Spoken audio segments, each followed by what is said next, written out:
Hello everyone, it's me, James. I just wanted to let you know that I'm launching this card game called Cafe Chaos on Kickstarter today. There'll be more info at the end of the video. This isn't some bit. I actually made a card game and I worked really hard on it, so please click the link in the description to get your... My name's Joe Exotic. I exploit dangerous wild animals for profit, and that's only the least reprehensible thing I've done. In this 8-part docuseries, I'll show you the bad, the horrible, and downright disgusting aspects of what it's like to be a polyamorous, meth-addicted Tiger King. I'm the real Pokemon master, you hear? And just like that, by watching other garbage humans on his television, James felt ever so slightly at peace while the world crumbled around him.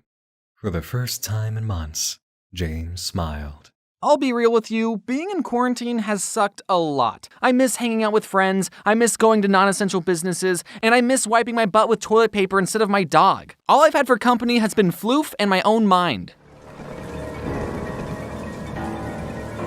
So it's been a little hard to stay motivated during this time. But if staying home instead of going to Disneyland will save people's lives, then I guess I'll have to make that sacrifice. It's so hard to be a good person. Some of the things that have been helping me mentally has been exercise, a positive mindset, and garbage television. I used to think that garbage television was stupid and a waste of my mortal existence. But as I started watching more garbage, I realized that I've already been fascinated and enjoyed watching garbage content for years. Have you seen the videos I make? I've said this in my conspiracy video that I love watching crazy people talk for hours. Now take those same people, give them a camera crew and a budget, and you got a brand new show on TLC. What's that? You've never heard of TLC, the Learning Channel? Well, TLC is full of wonderful programs and documentaries that'll teach you if you become trashy enough, you'll end up on TV. And that's what schools should be teaching. No, this video isn't sponsored by TLC, but if they wanted to sponsor me, I'd say no. I just want to be on an episode of My Strange Addiction. I'll tell you what the addiction is later, TLC. One show I've been unhealthily binging is called 90 Day Fiancé. It's about when a boy meets a girl meets a girl, or a man meets a much younger girl online, and they sort of like each other, but they're from different countries, so when they meet each other, they have 90 days to decide if they want to get married before their visa expires. It's great that the internet exists so that these clearly desperate people in different countries even have the chance to form a relationship. And it's equally great that the internet exists so we can watch very personal moments of these strangers' lives. The show really shines with the most garbage of couples. I've seen other YouTubers talk about this one specific couple, Big Ed and Rose. I don't want to make fun of Big Ed's appearance, but let's just say he saves a lot of money on scarves and turtle necks. He's a 54-year-old pursuing a relationship and wanting to marry a 23-year-old Filipino woman named Rose. And Ed has a daughter that's 6 years older than Rose.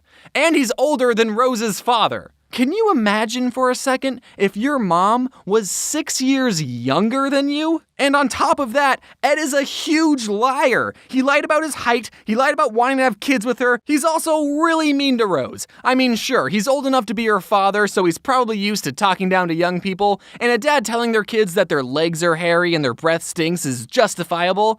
But this is his girlfriend. At least make her a bag lunch first. Even if I thought Big Ed was the best guy in the world, do I think a relationship could work between people with a 31-year age gap? Well, let's take a look at the math. Here is the half-year age plus 7 rule graphed out, so if you're 30, then it's socially acceptable to be dating someone who's 22. Now, obviously this graph isn't set in stone, but for reference, here's Big Ed's age versus Rose's age. So when Ed was 40 and taking care of his 15-year-old daughter, Rose was 9. So do I think an age gap of 31 can work? Well, mathematically and common sense speaking, not until Ed is 76 and Rose is 45. I think that'll take longer than 90 days though. The second and third reason I love this show is David and Lana. I haven't seen any YouTubers talk about this couple, but they need to. Meet David, a 60-year-old guy from Vegas who's fallen head over wallet for a Ukrainian woman named Lana. He spent 7 years and $250,000 on a relationship where he hasn't even met the other person. He's tried to meet up with Lana on 3 separate occasions already, but got stood up every single time. Now he's putting all of his credit cards on the table and is willing to risk it all on a 4th trip to the Ukraine to meet his soon-to-be mail-order наречена. who doesn't speak English. Long story short, they meet after 13 episodes, David gives her a brand new iPhone X to text him on, only for him to get eternally ghosted because her nails were too long to text him back. Let me remind you that they were in contact for 7 years. That's how old Rose was when Ed was 38. Me briefly describing these two's relationship just now was so much of an emotional roller coaster that I don't even need to go back to theme parks anymore. It makes me want to puke, and I hope you can see why I love this show so much. I know that reality TV is fake, and who knows if this entire relationship was scripted and manufactured for the show. But I don't care if it's fake. This smile is real. Watching garbage television all day isn't as fun or healthy as it may seem, believe it or not. Even though I spent a good portion of this video hyping up trash TV, you should also be doing something productive. Like watching YouTube videos. To compensate for all the garbage I watch, I've been exercising more. Right when the pandemic began its exponential spike, I bought a home gym machine and I've been working out 3 times a week with my friend DJ. DJ and I met because we're both friends with Alan Becker, who makes these animations versus animator videos, and one day I noticed that DJ's muscles were a lot like one of my Japanese animes. He was a walking, breathing protagonist that my body dysmorphia had been holding me back from becoming. I reached my skinny hands out to DJ and said, "Hey DJ, can we work out together?" So this is where I put the iPad to talk to DJ.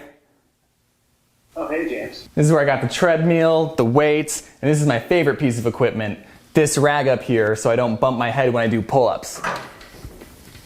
This is where I keep my air conditioner because it gets very hot in this garage. This is what it used to look like a month ago. Anyway. The reason I started working out more seriously was because people were calling me skinny and other slanderous synonyms like slender and scrawny, and I told my friends that I was hurt by these comments, but they all unanimously agreed that it's true, I am a Slim Jim.